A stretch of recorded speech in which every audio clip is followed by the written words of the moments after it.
What is up, boyos? Heyo. This is the Loner Gamecast. We discuss all things video games, all those things. I'm Jake, that's Nick. This week, we're talking about the state of play, we're talking about Cyberpunk, we're talking about the rise of video game prices, and, you know, just other bullshit that's happening in the gaming industry. What is good, Nick? How you doing, man? I'm doing all right. I'm doing pretty good. I'm a little tired, but, you know, other than that, pretty good. We got a lot of news to cover There is in this week's episode. A lot of shit has happened. A lot of shit has happened. Well, I've been playing... I'm just not even going to let you ask me, but I've been playing Modern Warfare because a new season dropped, and I'm on that grind again for those daily challenges and whatnot. Got to do my video game chores, if you will. I've been playing a lot of Monster Hunter World. Another friend jumped on, so been pulling him through the story. And you know I've been playing Fall Guys because that's just all that. That's the talk of the town. We streamed it last week, a couple days ago, and it's just a good gay old time. It's a gay old time. I love that game. Yeah, and we've been streaming it. It's been fun. Might stream some more tomorrow. Yeah, dude, Fall Guys has to be one of the most enjoyable games I've played in a long time. It's just stupid. Like, it's just stupid fun.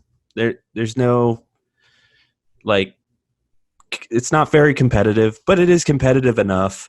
And it's like, there's no, like, heavy story narrative. It's very lighthearted. I really like it. I needed a game like that in my life. It's dumb, stupid fun. It's just, you know, you try to win. And then even if you don't win, you still feel good about it. You know, you're like, that was a lot of fun. And the matches are really short.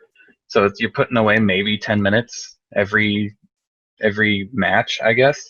And you can put it down, pick it up, put it down. It'd be a perfect game for the Switch, I think.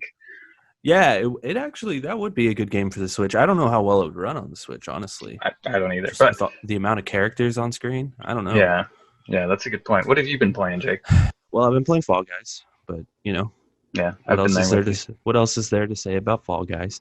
I've also been playing Ghost of Tsushima. Last week, I made the promise that I would beat it. I did not, because I'm a loser. I'll probably beat it next week, but now I don't even want to make that fucking claim. I don't think so, because I'm still ahead of you, and I didn't play nearly at all this week.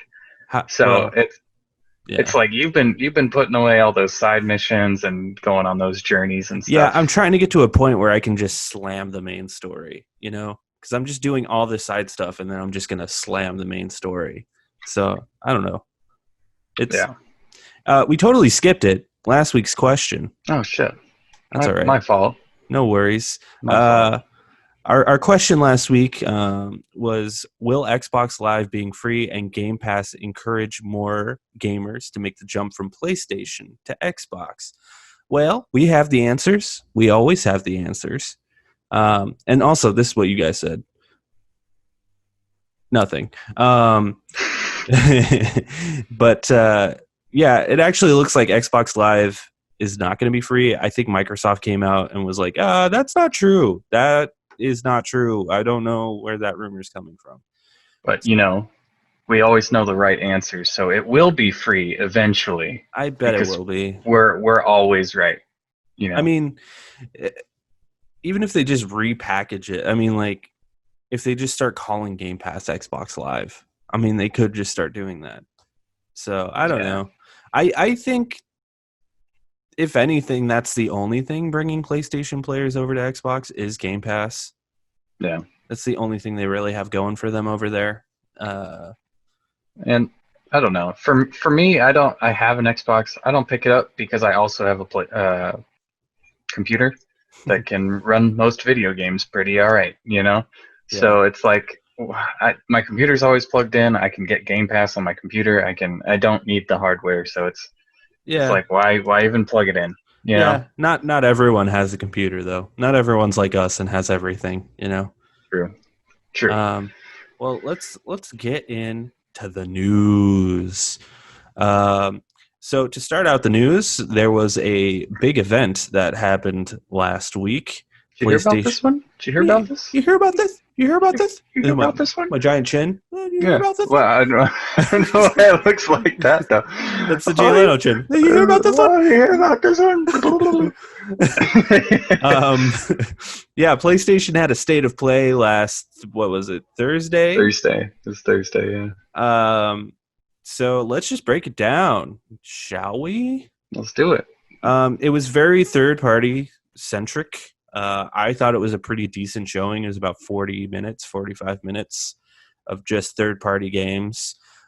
Before it started, they were definitely putting out pressers like, hey, this is not about PS5. This is very much about PS4. But to my surprise, they showed a lot of games that are potentially coming to PS5. And I think they did that on purpose just to lower everyone's expectations a bit. This thing was very, indie, a lot of indie games and smaller games. There wasn't a whole lot of big games. There were a couple for sure. So let's just break it down. They started with Crash Bandicoot 4, It's About Time, which is coming to PS4 on October 2nd. Wow. Yeah, it's not even, they didn't say anything about PlayStation 5 on that one. So, I mean, it'll obviously come to PS5. It probably will port over, but for now, it's just coming to PlayStation 4 on October 2nd. How did you feel about what they showed? I think it looks really pretty. I really like the art style. I dig the way the characters move and all the animations that they have. It's very cartoony. They showed off. I will say this about PlayStation. PlayStation never disappoints with the amount of actual in-game gameplay that they show at their conferences. This whole conference was gameplay, dude. Yeah. I appreciated it. There was like maybe one or two games that didn't have it, and it was like, okay, cool. But like 90% of this was just all gameplay, and I fucking loved it. I was going to bring that up to you. It's all gameplay, all hype, Yeah, all gameplay, all hype. Yeah, it was pretty fucking great, honestly. Crash 4 looks great. They had I didn't catch his name. He said it way too quick, but a guy from Bob's Toy Box was talking about Toys for Bob. Toys for Bob.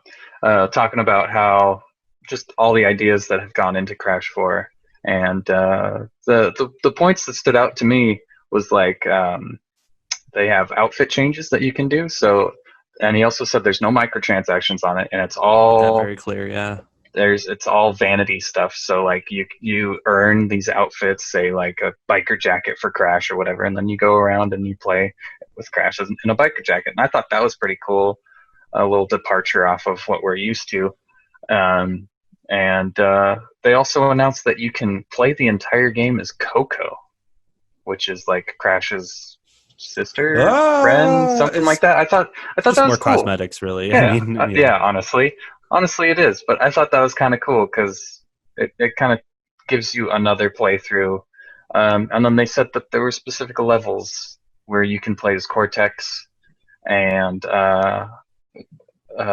Dingo Dial. That's Dingo Dial. And I thought that was kind of cool. Yeah, the Dingo Dial ones looked really cool. Like they looked almost like third-person shooter. Like they looked weird. Yeah. And then he brought up something that really like impressed me is like once you beat a level, it unlocks an inverted mode to a level where they have like perspective shifts and a very different art style between every level, say, because it's all about like going through dimensions and stuff. So like if you're in an underwater dimension or whatever, the art style is all warped to look like it's underwater, and everything's kind of slowed down a little bit to give you that feel. Or there was one where it's all black and white, and as you jump, it puts color on the spot that you jump, and I think that's really cool. The one that I found the most interesting was the one that they're like, we want it to be like a movie, so we changed like the frame rate of it, which actually speeds up the game. I'm like, whoa, that's super cool. Yeah, so like it seems like every level is going to have some sort of different art style or perspective thing that happens, and I thought that was a very interesting take to give this game a little bit more longevity, because it's a single player platformer, but it seems like there's a lot in it for sure. What did you think? Anything that I miss? Yeah, I thought it was gorgeous. I like some of the new gameplay elements that they've added. They added like rope swinging and different like abilities. Like one of them is like you can make different objects appear and reappear just for like platforming. Yeah, it looks really cool. Looks like they actually put some time and thought into it. I think they probably made that remaster just so they could like figure out what makes Crash because the team that made Crash, like, they're long gone at this point. So they probably remade those games just to be like, okay, this is Crash, this is what Crash is, now we understand it, now let's take everything we know about Crash and expand upon it and make it more modern. It seems a lot more modern and it seems more playable than some of those older ones. I mean, Crash Warped still holds up pretty well, but I hear some of the older like remade ones, like the character model doesn't quite fit on some things, and you'll just slip off the edge of some certain things. Yeah, the perspective makes it really hard, especially on the first Crash Bandicoot in the Insane trilogy. The perspective is kind of fucky. It's almost more playable if you go back and play the original version than the Insane trilogy, but this is a brand new game, so they've designed it around that. So I'm excited. Yeah, I might pick it up. That perspective, that the inverted mode is what they called it. That really has me interested for sure. Just to replay the same level but just differently. It kind of it does it for me. Yeah, I'm into it. 100%. Gives the game new I bought life. the Insane trilogy, so I'm a huge Crash fan. Yeah. Next on our list here, they talked about Hitman 3. Well, they didn't really show much, but they did show it will be in VR. What? Yep. What? You can feel choking somebody out with a friggin' piano wire. That's always what I've wanted in my entire life. That's literally all they showed, right? Was just that little... him in first person choking somebody out. Yeah, I mean, it was him walking in through a thing, in through a door at a party. It wasn't technically. It was technically gameplay, but it was like very little of it. You got to see how like the NPCs kind of interact with you and stuff like that in VR. I don't have a VR, but it's Hitman. Yeah, it's Hitman. They also said, I don't know if you caught this. They also said the full trilogy will be in VR as well. Oh. So you can go back and play Hitman, what was it, 2016? I think that's when that one came out. Hitman 2016, Hitman 2018, and now this one, all in VR. So that's kind of cool. I did not catch that. That's pretty wild. Yeah. They didn't give a release date for that either. So, but that's all I had. It's a little bit more gameplay than what they showed at the last State of Play when they announced it. But yeah. Next on our list here is Braid Anniversary Edition, which comes out in 2021. I don't know much about Braid at all. It looks like some weird-ass art style, like hand-drawn almost animation. The coolest thing I saw from this was the fact that they're like, we added like hundreds of hours of commentary, and if you're interested in making video games, we go into deep detail on how we made every level in the Anniversary Edition. That's really cool. I thought that was really cool too. It's Braid. Braid was like a really popular platformer, time-shifting sort of puzzle game that I personally didn't play. I couldn't get into the art style myself, but I hear it's really good. And what this showed was like they improved the art, they made the animations better. They bumped up the resolution, and like they said something like each pixel that was in the original Braid has 9 pixels now instead of So it looks prettier. It looks better. It's got the commentary. Part of me is apparently my internet connection is unstable, so that's awesome. But part of me is like I kind of like the original aesthetic of it. Really? Yeah, like they did the side by side, and I was like, it almost looks better. Really, I dig the more fluid look of like it. the Though. less clarity makes it look more like a painting almost, than the more clear it looks, just like flash art. I don't know. Yeah, that's an interesting take. Yeah, I don't know. Sometimes I personally like people this. like smooth out their games, and I'm like, don't do that. Like half of the charm. Like a good example would be oh god, the eco guys, Shadow of the Colossus, right? Where it's like the new Shadow of the Colossus runs a lot better and it feels a lot better, but like the original one, well, framey as hell, I think has like a better aesthetic if you play it on the PS1. Really, I never played it. Yeah, PS2 or whatever it was on. I think it was PS2. But like, yeah, I think it looks nicer on the PS2, but it plays a lot better on the PS4, if that makes sense. yeah. So yeah. Anyway, that's an interesting take. I never would have. Yeah, because sometimes like the limitations of like hardware, like create some very interesting artistic choices. And, True. True. Yeah. Yeah.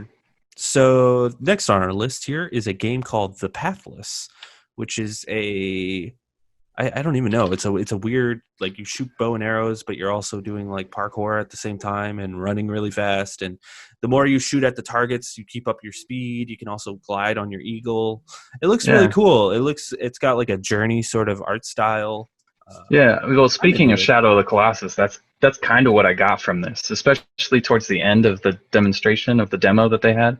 It was you would get separated from your bird, and then you'd have to find your bird by like sneaking around this monster, find your bird, get powered back up, and then take down this really large monster. It kind of reminded me of Shadow of the Colossus, kind of where you sneak up to him, climb up to him, and just take out a really big monster to do something for the rest of the world. And I thought that looked really.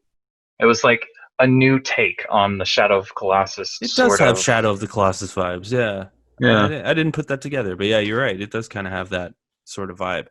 I think it looks beautiful. I imagine it's going to be like a 6-hour game, like a short game. Yeah, it doesn't seem like a very big game for sure. It seems like, yeah, like a story about you and your bird and like bonding with your bird, and the bird's probably going to die, and it's probably going to be really sad, and we're all going to cry, and it's I don't know. I'm excited for it. I will definitely check that game out. I imagine it's going to be like $40, if not 20. If that, yeah. Next was Spelunky 2, which Spelunky 1 is awesome. I love Spelunky. Good times. Spelunky 2 apparently is just more Spelunky, but like better, more stuff to do in the game, as well as he said that he added online into the game, which there's online multiplayer, and now there's like a hub world where when you like save somebody in the Spelunky world, they come and join your hub world, so you can like grow a collection of characters and stuff inside this like community in game. And I thought that was really kind of cool. And now you can ride turkeys. Yeah. And what's better than riding turkeys? Yeah, it looks like more Spelunky. I like the community aspect of it. Yeah, it's cool, but I don't really have much to say. It comes out September 15th. Definitely check it out. It'll be good times. Yep. The next game was Genshin Impact, which comes out fall 2020. I don't have much to say about this game. It looks like anime. What I wrote is anime as fuck RPG. Yeah. So I don't like. They didn't really show even that much. It was just sort of a little trailer, wasn't it? They showed the characters, and it's like, oh shit, this is anime as hell. Yeah. It's like, I might like this, and then they showed like, the standard sort of boss fights and over the top character kind of tropes and stuff like that. It looks good, but they didn't show enough of it to actually get an idea. No, and the art style looks nice. I don't know. It just looks like another anime RPG for sure. The next game is Aion Must Die. Aion? Is it Aion? AEON Must Die. I always read it as Aeon. Aeon Flux. I don't know. I don't know. I don't have any real opinions on this one either. But well, this one looked really cool. When I saw it, it was just a side scroll beat 'em up game with, that's pretty much what it is. But it looked very anime. But I know we don't usually do this. I would like to jump down to the news on this. The studio that made this game, right after they publicly released this on the State of Play, the developers all quit due to mistreatment after their game was revealed. Yeah. So here's the news story. Yeah. Go for it. Estonian studio Limestone Games developers quit in mass due to mistreatment after their game was revealed at PlayStation's State of Play. Immediately following Aeon Must Die's high-profile video showcase airing, a version of the striking announcement trailer appeared on YouTube, accompanied by a description alleging it had been created with abuse, manipulation, and theft. Quote, people who have worked on every shot of this are no longer with the company holding IP rights. The statement continued, some were not even paid for their work. This trailer has a pending conflict of IP. The real IP for the game was stolen from the creators via foul play. The uploader also provided a link to a Dropbox folder containing a considerable amount of documentation claiming to reveal, quote, the truth about development of this game. The provided documentation includes letters, audio files, and testimonies attributed to various members of Limestone Games staff. The group claims it was ultimately forced to leave the studio as a result of unbearable working conditions, specifically endless crunch, harassment, abuse, corruption, and manipulation experienced during development of Aeon Must Die. And I forgot to put it in there, but that comes to us from Polygon by Owen S. Good. Thanks, Owen. Yeah.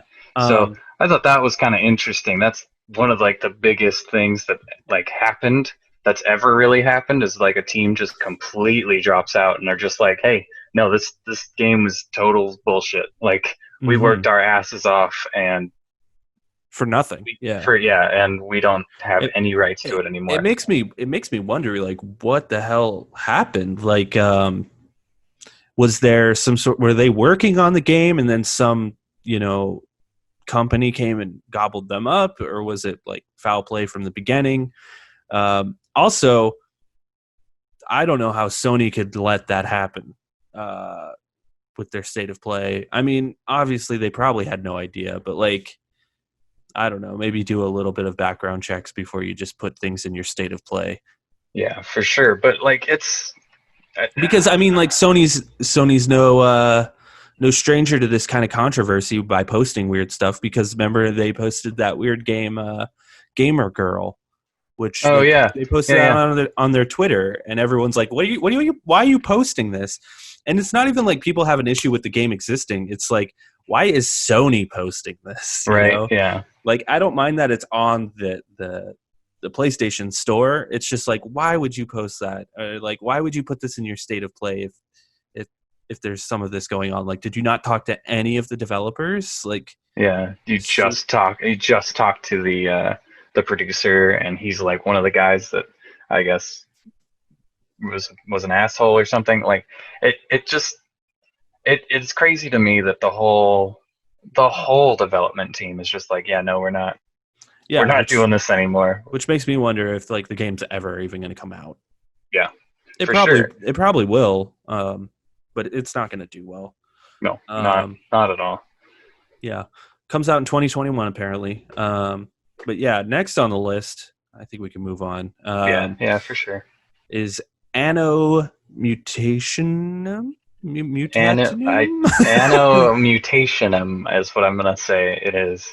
I don't know what it's called, but it's really cool. I liked the art style. It's super weird. It's like a weird 2D, 3D sort of weirdness going on here. You know, it's really weird that these next, like, okay, so these three that we just listed, Genshin is anime as fuck RPG, right?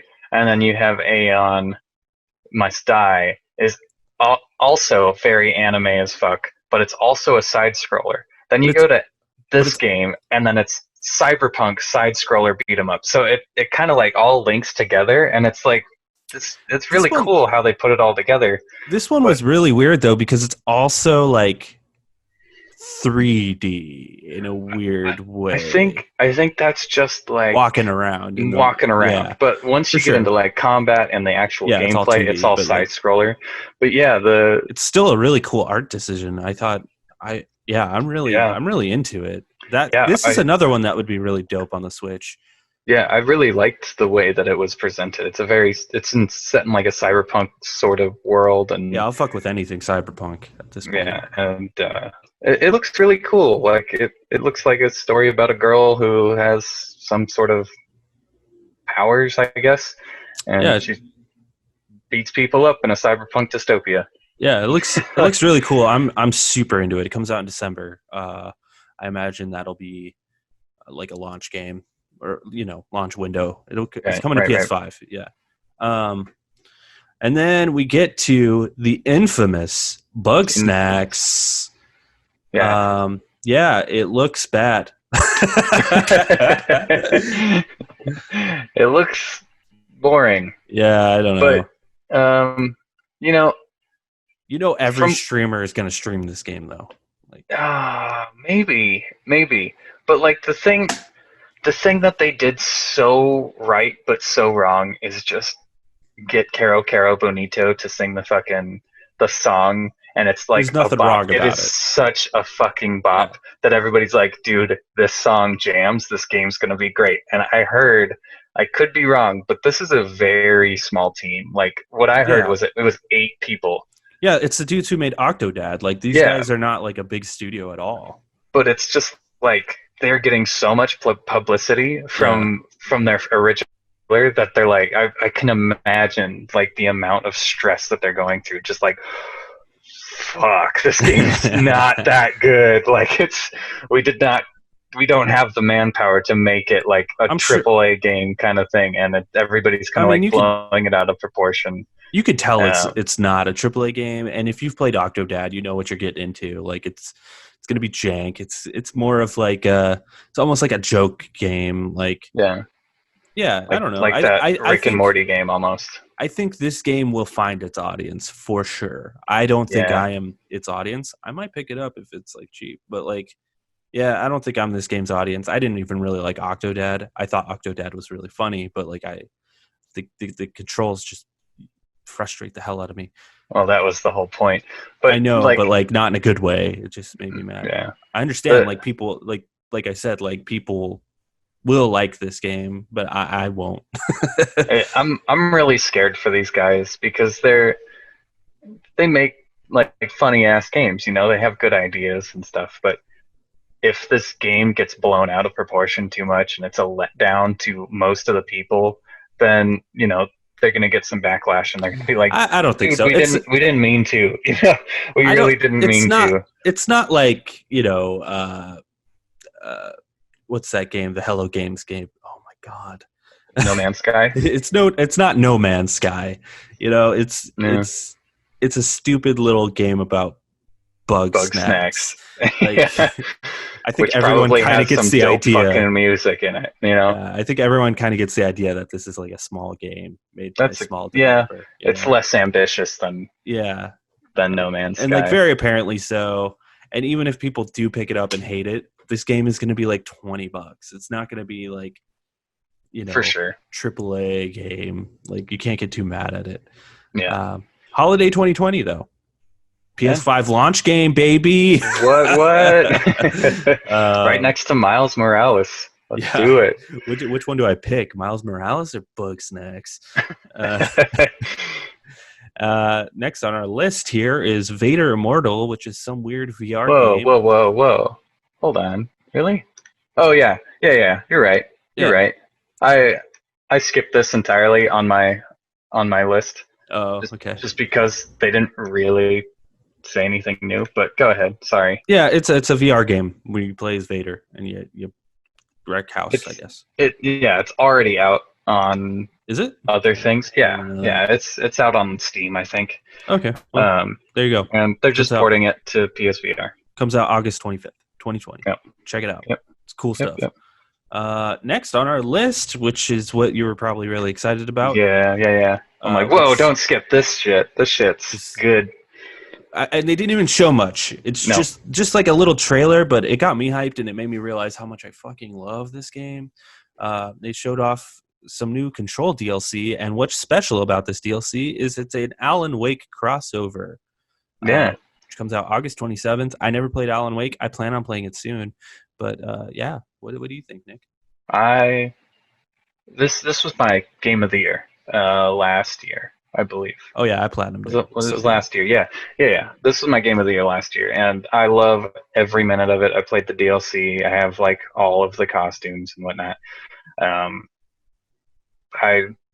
I'm getting this day one. Like I didn't play Alan Wake. I've heard great things about it.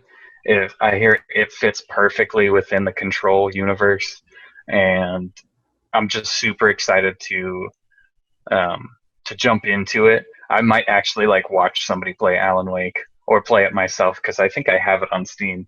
But I plan on streaming it if you want to watch me play it. Big boy. Oh yeah, hey, why not? I'll watch that. Yeah, it for the people who really enjoyed Alan Wake. We have a friend who really enjoys Alan Wake and like wants to punch us because we haven't played it. It's gonna be great. And the last DLC was incredible. I really loved the last DLC. So anything that Remedy comes out with at this point, I'm on board. You know? Yeah, I want to get an Xbox just to play that Xbox exclusive Remedy game. Yeah, the Xbox launch exclusive, whatever that means. Is it called Crossfire? Is that what it's called? Crossfire X, something X. Yeah. So I'm really, really stoked for it. Yeah, I don't know much about Alan Wake. They showed a pinball machine and an Alan Wake like saying some with sort his of beard. Stay out of the light, or stay out of the darkness, or the light is the only safe place, or something like that. And it just gets me hyped for sure. Next on our list is, what is this called? It's Auto Chess. I misspelled it. Oh, okay. Yeah. Remember that thing that was like huge and. Yeah, you just went in. I spelled it. Yeah, fuck you. Just spelled it wrong again. There you go. Auto Chess. It's going. Yeah, it's a weird ass chess game. I don't know. It's those random chess games where you have like a card, like it's a deck building chess game where you randomly. That's all it is. And it's got cute characters, I guess. It's coming to the PlayStation. Yeah, it's weird. It's October chess. 31st. Play some chess. It makes you smarter. I don't think this is actually chess, but it's kind of like chess. I don't know. Comes out October 31st. Halloween. It's a spooky Auto Chess. What is Halloween going to look like this year? Jeez. Next on our list is. You know what? Fuck it. I have the question for next week already. Okay, you just gave it to me. Perfect. Go for it. I think I know what it is. Okay. The Pedestrian is this really cool looking puzzle game. Comes out in January next year. It's like, I don't even know how to explain it. So okay, what do I have on here? The Pedestrian is a really inventive puzzle platformer. You know, there was that game that came out a long time ago. I believe it was called The Island or something like that. Where you just like traveled around this island and like and you like did something with like bullet points and lines and shit, and then it would unlock another part of the island, and then you went to this other island and you just did puzzles. It reminds me of that, but also a platformer. Do you know what it's called? It's called The Witness. The Witness. That's what it's called. Yeah. It reminds me a lot of The Witness, the way the world kind of moves. And and how the puzzles, how you can interact with the puzzles and stuff. This game just has like a really cool art style, though. It's like you play as like a little dude, like a little stick figure, yeah. And you like go through these different signs. It kind of reminds me of that section in Persona, if anyone's played Persona, where you like jump inside of the pictures and you have to like jump from picture to picture to figure out that little puzzle in Persona. Anyone? No? I didn't get that far, I guess. It looks really cute. I probably will hate it because I hate puzzle games, but which is why I didn't play The Witness. I hear it's great, but I'm just like, I don't even. It looks like that, and it looks like just came to my head as Unraveled. It kind of looks like Unraveled a little bit. It looks cool as fuck. Like it's a great idea. It's a cool like implementation into real world stuff. Brings video games into the real world, and I kind of dig that. Yeah. So the next thing on our list, that game comes out January 2021. I think I said that. The next game on the list was a game called Hood, Outlaws, and Legends. Comes out in 2021. This seemed like a more high-profile game. I don't know. I don't know. I've wrote from my impressions, it seems like a co-op medieval stealth game, possible battle royale, because it looks like you're in teams of 3. It looks like, and you're like getting a treasure, but then also, or you're stealing a treasure from these guys, but also these other guys, another team of 3 is looking at you, and then they get into a fight, and then they like zoom out into like this battlefield sort of area where you're having medieval combat. It's like, I don't really know what this game is about. Well, I found a great article here. It's that sums it up perfectly. It's Rainbow Six Siege meets Robin Hood. Hood, Outlaws. You know what? You know what? That sounds pretty cool, actually. Yeah. Sure. Yeah. And why not? Yeah, it's totally Robin Hood because they made that very clear that it's you steal from the rich. Yeah, you steal from the rich, and then they're trying to stop you. Yeah, it does seem like Siege meets Robin Hood. That is a very good point. Yeah, absolutely. That makes me far more interested in it. Yeah, for sure.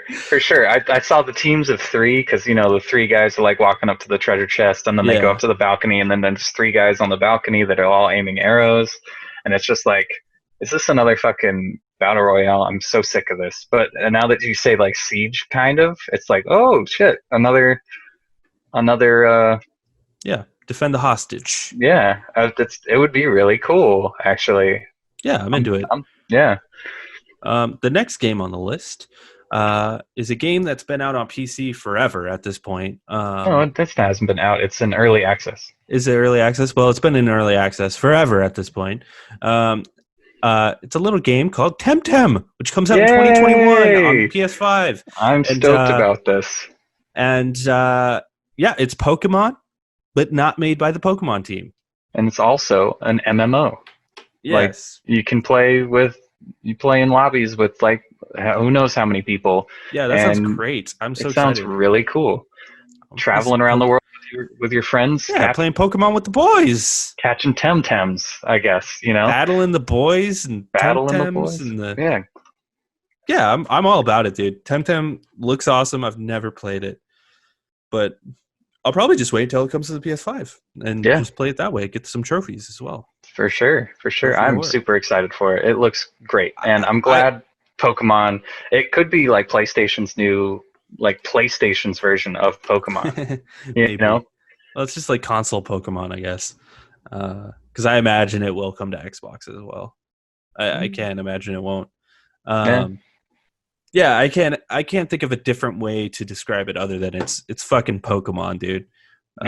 With more love and thought put into it, it seems like they take like the boring Pokemon base game that we all have now in Sword and Shield, because that game's boring as fuck, and then actually add stuff to make it more interesting. From what I've seen, it's a little more adult too, because like I remember watching a video. When your Temtem are bad, you fucking put a gun to their head and you shoot them. What? I don't know about that.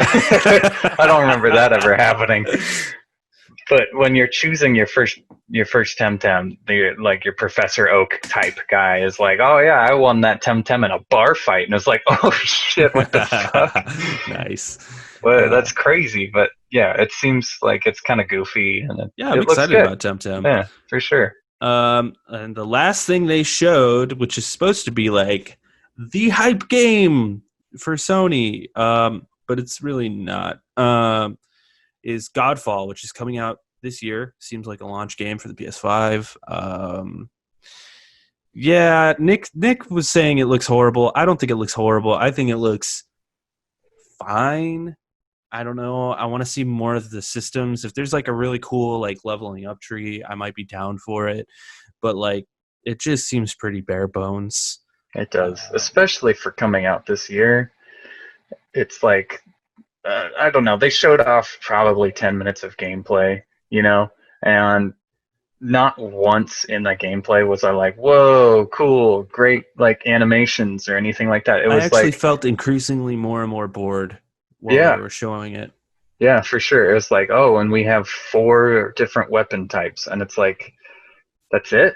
In this melee, like you don't have like a big old shield guy who's just bashing with shields. Like, well, they do have shields. Yeah, but it's like part of a sword. They have a shield that you can like. I don't know. It just doesn't seem. I don't have a problem with that little amount because it's a hack and slasher. I mean, like you think about the classic hack and slashers, like God of War or Devil May Cry. You don't have like different weapon options. In God of War, you have the blades. You have and then in Devil May Cry, you just fucking slice shit up. It's true, but in like Devil May Cry, Bayonetta, Nier Automata, even God of War a little bit. That all of that is based around like launching enemies and keeping them in the air and trying to keep your combo up. This game just looks like, oh, you run into this group of people, knock them down. Run at these group of people, knock them down, right? And you just keep like slashing you keep doing the same like 3 moves over and over again, and it doesn't look. You might be right, but there might be like a whole combat moveset that they haven't shown off, because that could just be like the start of the game that they're showing. And like, most of those games have like different move sets, and that's what makes hack and slashers cool is all the different, almost like fighting games. And if there is like a combat tree where you use a certain weapon for so long, you unlock certain moves for it. It would be kind of interesting. But they did say it's a tactical slasher RPG. Is that what they said? I don't know. Yeah, so they said that there's going to be RPG elements, so I imagine there's going to be also huge upgrade trees. Yeah, for me, I'm into that. It reminds me of Anthem, but like without the overhype, without like you can go here, this big incredible place, and then you get to play it, and you're like, oh, it's empty. It kind of feels like they're just showing off Anthem as if it were just the gameplay of Anthem, and it's just like, okay, cool. I don't think it looks that bad, but I don't know. It looks fine. It does nothing. It does nothing for me. I like the fact that you can play it with your boys. You could do a 3-player. I'm all about that. I don't know. I'm probably not going to buy it. Yeah, straight up. It looks. Yeah, I would have to get some pretty great reviews for me to buy it. For sure. So yeah, that was the state of play. I'm going to let Nick take this next one because. Hold on, before we move into the next one. I want to know what your score for this one is. What would you score this one? I thought it was on a 1 to 10. I thought it was pretty solid. I thought it was like a 7.5, 8. It was they did exactly what they said they were going to do. Just show off third parties. It's not a bunch of PS5 games. Nothing to like get too hyped about. They showed off some cool games. I'm excited about Spelunky 2. The Pathless looks dope. Crash Bandicoot is awesome. Control. Like I'm pretty pleased with it. Maybe a little too long. They could have maybe cut some of that talking out a bit, but I don't know. I thought it was fine.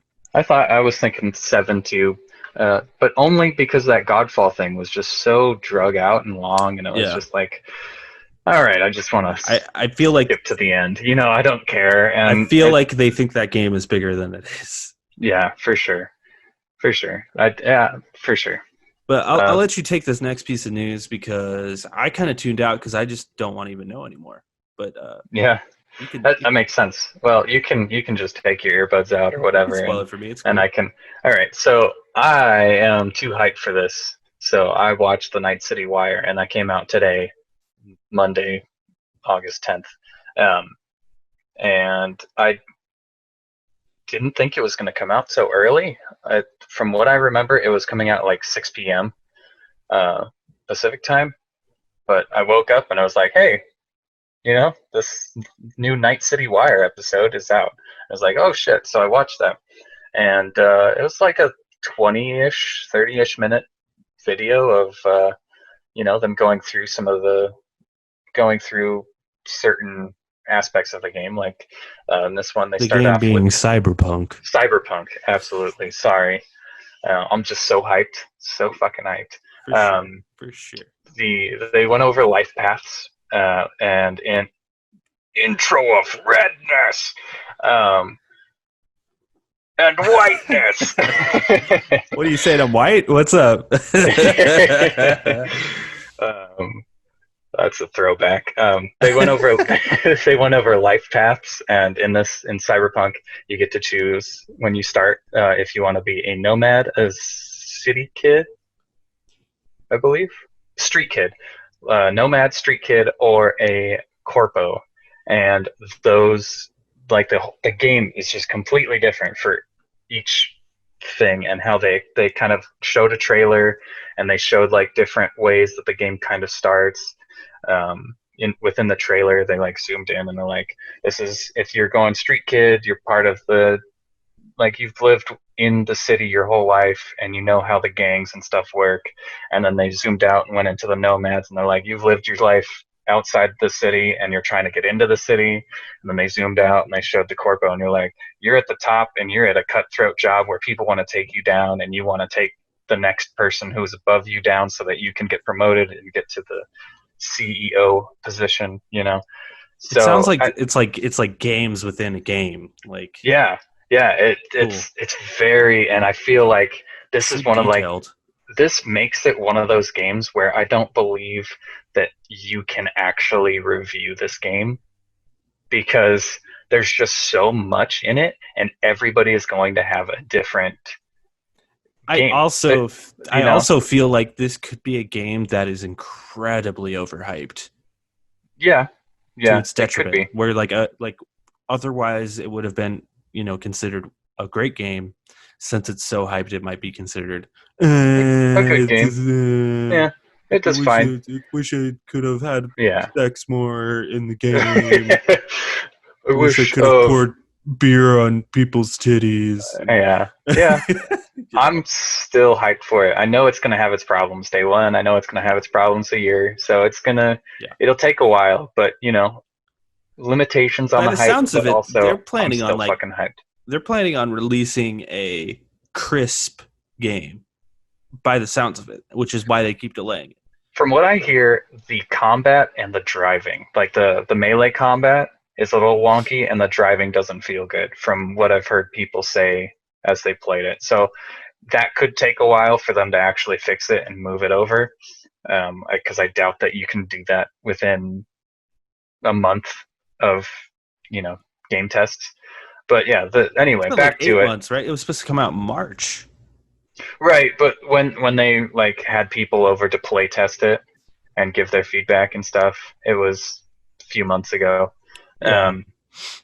So I don't know how much they can change within those few months before the game goes gold. You'd be surprised, I think. I think I would be, but also to what extent? Also, they did an interview with Refused, right? Yeah, they went into after the life paths, they're like, hey, we're going to talk about music. And they went into, where was it? You know where it is? Switzerland? No. Sweden. They went to Sweden and Refuse, the band. They interviewed the main singer of Refused, and he was talking about how they kind of became the Samurai, which is Johnny Silverhand's band, and Yeah, you know about the Refused. I didn't know about the Refused. Yeah, I just wanted to spotlight. Hey, Refused is badass. You should really check him out. New Noise is a total bop, dude. Yeah. So he kind of was talking about it, and he's like, yeah, it was strange, like playing somebody else's music myself, because like they had one of the producers there, or like a audio guy, engineer guy, who's just like, no, I need you to sing this, but sing it with more articulation. And the guy's like, what? This is how I sing, though. And it's like, you have to remember, it's not how you sing, it's how Johnny Silverhand would sing. And it was just a very interesting introspective to how that kind of works. And he's like, it was really hard and really demanding, and it wasn't what I was expecting, but it's something that and they showed some footage of Keanu rocking out, right? Yeah, a little bit. Yeah, they kind of like showed the Refused lead singer, and then it would kind of like morph and show like gameplay of Johnny Silverhand singing on stage, and I was like, oh, that's kind of cool. Nice. And then after that interview, they kind of went into a weapons trailer, or what did they call it?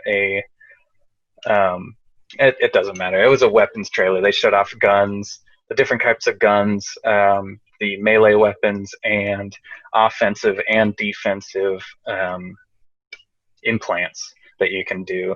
And they kind of showcase, like, you can swap the scopes on guns, and you can put new barrels on them and stuff like that. And I'm like, oh shit! So there's somewhat of a level of gun customization for guns that you own. They talked about how you get the guns. They talked about you can put like chips in them to make the fire rate faster or reload speed quicker or something like that. And then they kind of ended it, and though they had an interview with one of the guys, and he's like, these are the gun types, and kind of really just kind of went over what the trailer had, and it just makes me really hyped for what this game is and what it could be, Yeah, I'm stoked. Yeah, well, that's my hype train over. That was, yeah. I anytime I can talk about Cyberpunk, I fucking will. Well, let's get into some more news. Another fucking Hold on, do it. Hold on, over here. Hold on, 1, 2, 3. Ooh, news. I am not going into After Effects. That's what our After Effects is. It's just our hands waving over the. All right, so Take-Two retreats from $70 games being the norm for PS5 and Xbox Series X. This comes from Nick Stat at The Verge. After initially becoming the first company to say it would hike the price of next-gen versions of NBA 2K20, CEO Strauss Zelnick now says that may not be the company's plans for all of its next-gen titles going forward. We're definitely announcing pricing on a title-by-title basis, Zelnick said in an earnings call Monday evening via Ars Technica. I would just observe there hasn't been a frontline price increase for a very long time, although costs have increased significantly. Xbox chief Phil Spencer's comments to the Washington Post, as an industry, we can price things whatever we want to price them, and the customer will decide what the right price is for them. Spencer said in the interview last month, I'm not negative on people setting a new price point for games because I know everybody's going to drive their own decisions based on their own business needs, but gamers have more choice today than they ever have. In the end, I know the customer is in control of the price they pay, and I trust that system. So, yeah. Phil Spencer is a capitalist. So that's cool. So basically, Take-Two was like, hey, we're going to make our game $70, and there was a huge amount of backlash, and now they're like, well, maybe we shouldn't do that. Well, in this article by Nick Stratt on The Verge, it doesn't say that they are reducing the cost of the NBA 2K20. It just says that each other game that they're releasing is going to be a different it could be a different price point. So I still think NBA 2K20 is still going to be $70 base.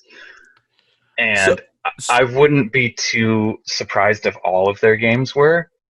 They're just kind of trying to save face, it seems like. But it's Take-Two, you know? I wonder if like the new norm for games is like instead of every game being $60, it's like we'll see some games for $80, we'll see some games for $20, we'll see some games for $40, we'll see some games for $60. Like I mean, we do that already, you know? Yeah, and I think that works a lot better in a digital storefront than it does like on shelves. When you're up on shelves next to other games that are $60, you probably want to be priced at $60. But like on a digital storefront, I think it benefits you to have like varying degrees of pricing, you know? Yeah, so absolutely. I think that might be the future of gaming. That's kind of how it is on Steam already. So I am assuming that's the future. Maybe the next Naughty Dog game will be like $80. But you know, this coming from Take-Two. These are the people that made Grand Theft Auto, right? Yeah. And Red Dead, yeah. And Red Dead. Their games are filled to the brim with microtransactions, and I find it really alarming when they say something that says where is it? Definitely wherever he says like video games are here it is. I would just observe there hasn't been a frontline price increase for a very long time, although costs have significantly increased. That's really concerning because their games are filled to the brim with microtransactions. It's true. Like, Grand Theft Auto it's a good point. Online is so much pay real life money, like hundreds of dollars to get this car. You know, you pay $100 and you get a car or 2 cars, or you get a penthouse suite. And it's like, do you really need to bump up the original price of your games, the standard price of your games to $70? Because Grand Theft Auto is still selling at $50 most of the time, $60 sometimes.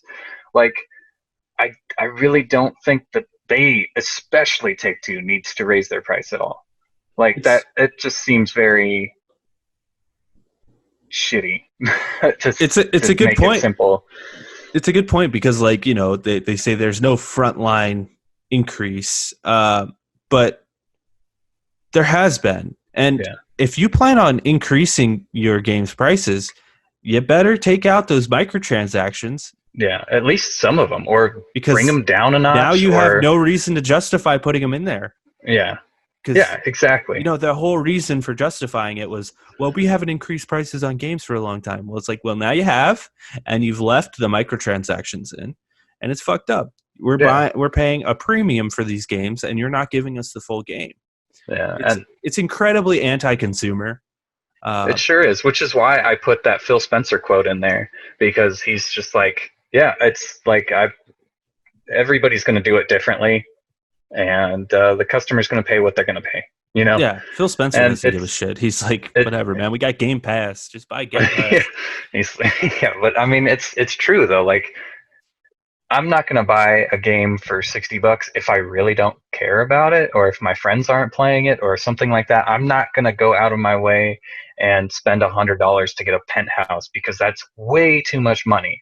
I will wait till that thing's on sale for $1 to buy a penthouse, you know, or they're doing an event. It's upsetting, and it's like, because like games back in the day, you know, it was like you bought the game, you played the game. Even online games, like you play the game, and like half of the fun of Call of Duty back in the day was like unlocking everything and prestiging and doing all that stuff. Now that stuff almost seems meaningless, because it's like I could just buy whatever I want.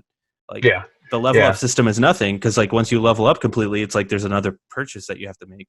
And, and so like the whole fun of like games is just gone, and like the whole, you know, and I'm glad Crash Bandicoot said this, that there's no microtransaction. This is all cosmetic, but it's not microtransactions, because part of games, especially in like the PS1, PS2 era, especially the PS2 era, was like a lot of games was like the benefit of playing it a lot was unlocking different cosmetic items. Yeah. Like, and like that's why you'd play it. I remember NBA Jam, dude. Like or NBA Street, like you'd play forever because you wanted to get that alien suit, you know?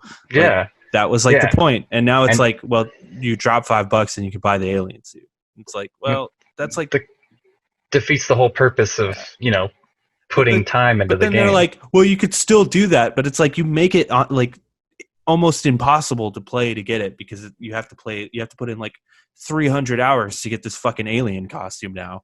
Yeah. It's ruining games straight up. So like, I'm so happy to see games like Crash Bandicoot sticking to their guns. Like NBA 2K20 is like a perfect example of microtransactions ruining games because it used to be so fun to just like play NBA or like Madden, which I know that's not Take-Two, but like now they're just so filled with like collect these cards and like get these different microtransactions so you can have like it's. Oh, you want new shoes? Well, you can either play like 600 hours or you can spend $5 and get the new Jordans that just came out. Like, what? No, like just. The worst I had ever seen was in that wrestling game. I forget which one it was. 2K something. That's Take-Two as well. 2K something for WWE. And literally every customization you had to unlock. And like with everything, money, shoes. Well, it was with points, but like you only got like a certain amount of points, so you could pay to just like unlock. Yep. You couldn't even pay to unlock everything. It was like you could pay to get more points, and it would take you. It took like 50 hours just to unlock like some shoes that I wanted for my character. Yeah, and it was all loot box. A lot of it was loot boxes too, where it was like I want this particular thing. Well, see, FIFA does that really bad because they have that loot box with the cards of the players or whatever, and you can't get the players, I think, unless you have the cards or something. But it's all loot box, and you have to pay money to get the loot box or play a crazy amount of the game to open a loot box. And it's like, what? This is a terrible business practice. Well, like half of the fun with like a wrestling game in particular is creating your character, creating an entrance, and doing all that stuff. And it's like, well, I can't even create the character I want. Yeah, so what's the point? I have generic Joe right here, and I have to play through the entire story 6 times before I can unlock a full costume that I want. It's terrible. It's dumb, but like the stuff that Phil Spencer has said kind of gives me a little bit of hope. But I don't like this. What is his name? Strauss Zelnick. I don't like that guy. I don't like the cut of his jib. Yeah, if you will. Kiss my ass. Also, Phil Spencer's a capitalist. He could suck my dick. Just kidding. Show, Phil, I love you, Phil. I'm just kidding. Please, your daddy Xbox to us. Another piece of news. Not much really to say about this, but Rocksteady dropped a poster for the new Suicide Squad game, and it looked like there was Superman on the front of it. Some people are speculating maybe it's Bizarro, but it seems like it's Suicide Squad against the Justice League. Sounds like a lot of fun. Don't know what it is, but yeah, that's. Hopefully, it is not a fighting game. Hopefully, it is like an actual like story-based Arkham Knight kind of sort of game. Yeah, and they gave a release. They're like showing it off next Sunday, I believe. Are they? I didn't see that. Yeah, the trailer. They're showing a trailer. At the bottom of that poster. Hold on, I have the exact date. Give me two shakes. That is so hype, dude. I love Rocksteady. Saturday the 22nd of August. They are showing off a new trailer. Don't know if it has gameplay, but yeah, for sure. We will talk about that. Yeah, we will. In 2 weeks. In 2 weeks when when that happens. And for our last piece of news, no, we got 2 more pieces of news. An expanded version of Pikmin 3 is headed to Nintendo Switch. So Pikmin 3 is finally coming to the Switch. I don't know if you're a Pikmin fan. I'm a huge Pikmin fan. That's why I put it on here. I'm hype. Nintendo Switch needs some fucking games desperately. But it could have been Pikmin 4. And what the fuck? What the fuck, Nintendo? You're just rehashing shit. You're making me sad over here. Like I love you, Nintendo. You put out some good shit. You've got some great IPs. But what are you doing? Seriously. Put something new out. Put NES Tetris on the Switch. It's what we want. All right, No, now it's really good. It's really cool that Pikmin 3 is coming. All kidding aside, I really yeah, enjoy Pikmin and I love the Pikmin universe. But it's like, come on, we were all expecting Pikmin 4. yeah. I And never played Pikmin 3 though because it was over there on the Wii U. on the Wii So U, yeah. I never played it, so I'll play it. The thing that pisses me off the most, though, is not that they put Pikmin 3 on the Switch, is that they sell it for $60. That's like the upsetting thing. It's like, this is a 7-year-old game at this point. Like, why are you selling it for $60? This game should be like 40 max. Nintendo, man, they're one of the bad ones. They're one of those ones that are like, oh yeah, this is a first party, so we're just gonna sell it for 60 always, no matter what. That Link's Awakening game is gonna be 60 forever, unless it goes on like a sale or you buy it secondhand. I know I want to play it, but I don't want to pay 60 for it. It's just too much. Yeah, it's too much. Okay, now our last piece of news. Apple confirms cloud gaming services like xCloud and Stadia violate App Store guidelines. So it looks like we're not going to be seeing xCloud or Stadia over on the iOS store. That's what it was. Here is the official Apple statement. The App Store was created to be a safe and trusted place for customers to discover and download apps, and a great business opportunity for all developers. Before they go on our store, all apps are reviewed against the same set of guidelines that are intended to protect customers and provide a fair and level playing field to developers. Our customers enjoy great apps and games from millions of developers, and gaming services can absolutely launch on the App Store as long as they follow the same set of guidelines applicable to all developers, including submitting games individually for review and appearing in charts and search. In addition to the App Store, developers can choose to reach all iPhone and iPad users over the web through Safari and other browsers on the App Store. Dumb. It's dumb. Why are you limiting it? Why? I don't know. Like, Apple's so stupid. Have they been on the iOS store lately? It's just filled with trash. Like, it's all trash. It's all garbage. Like, this is one of the dumbest things that I've heard. I don't have an iPhone, so I don't really care that much. But like, I know people that have iPhones. My mom's got an iPhone. My girlfriend's got an iPhone. It's just like, I know, and your mom's a huge gamer. She is though. Like, dude, she's on that not Bejeweled, but like there's a new one Candy where she Crush. like no, there's one where you like have to match up like toys. It's like a search and find, but you match up toys and you have to clear the whole thing with, I don't know what it's called. Mom but games. It's a mom game. It's not like she's going to be playing anything on, what is it? xCloud or Stadia, Yeah. So it's not for her. She wouldn't care about this, but it's like, why as Apple, why are you limiting your store to? Yeah, it's dumb. For such a stupid reason. It's such a dumb reason. Because they can't review the games. It's like, if you don't think like Stadia and xCloud are doing a better job reviewing games than you are on your own iOS store. There's so much garbage on there. Like, I don't even know what they're talking about. It's bullshit. It's all bullshit propaganda. What's their propaganda? They just hate Windows, I guess? They hate merging or I can understand, cooperating. I could understand them being like, we don't want xCloud on here because we don't like Microsoft. I could understand that, actually. Well, I mean, it's the same with Stadia. It's Google versus Safari. So it's like... Yeah, exactly. They're like, we don't want Microsoft on here, and fuck Google. They've been fucking us for years because their browser is better than Safari because Safari is trash. Like, it just seems very petty. And they're like... It's exactly what it is.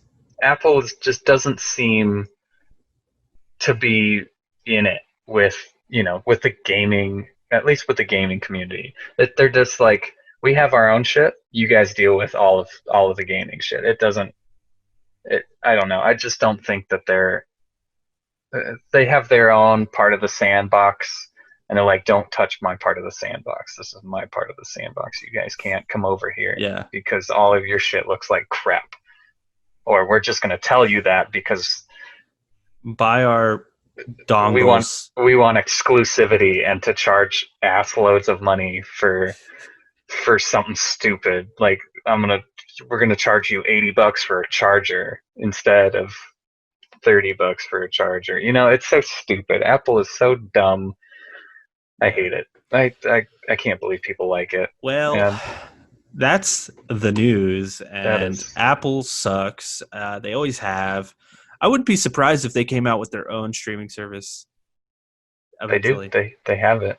It's called Apple TV or not whatever. That kind of streaming, like gaming service. Like gaming service, they do. They have the Apple Games or whatever it's called. Apple. The game store? It's like the games. No, it's like a not like streaming though. It's a subscription thing where you have to, and then you get. I've never heard of this. Not a day in my life. Oh yeah, you have. I'm sure you have. Apple. And I've got one. I've got one of these bad boys too. Like, I streaming service. I even have one of these in my life, and I've never even heard of this in my life. It's called Apple Arcade. That's what it's called. Also, MacBooks suck. Anyway. What to look forward to next week? Nothing. There's nothing happening. We'll see. At least for now. Are there any cool games coming out? I don't know. I didn't look. I don't think so. I don't think so. What's this week's question there, Nick? This week's question that I'm going to pose to you guys, which you got a hint in earlier, is what's the future looking like for Halloween? What do you think Halloween? The future of Halloween? What's Halloween going to look like this year with all the bullshit going on? And you know, are there going to be kids running door to door with like little face masks and shit? You know? Yeah, let us know in the comments. I'm Iron Man with a face mask. You know. Yeah, I really want to know. He's like, I heard of Iron Man from Iron Man VR. My favorite game. My favorite game. Yeah, so I'm really curious to what you guys think. Leave a comment. Hopefully you'll leave a comment.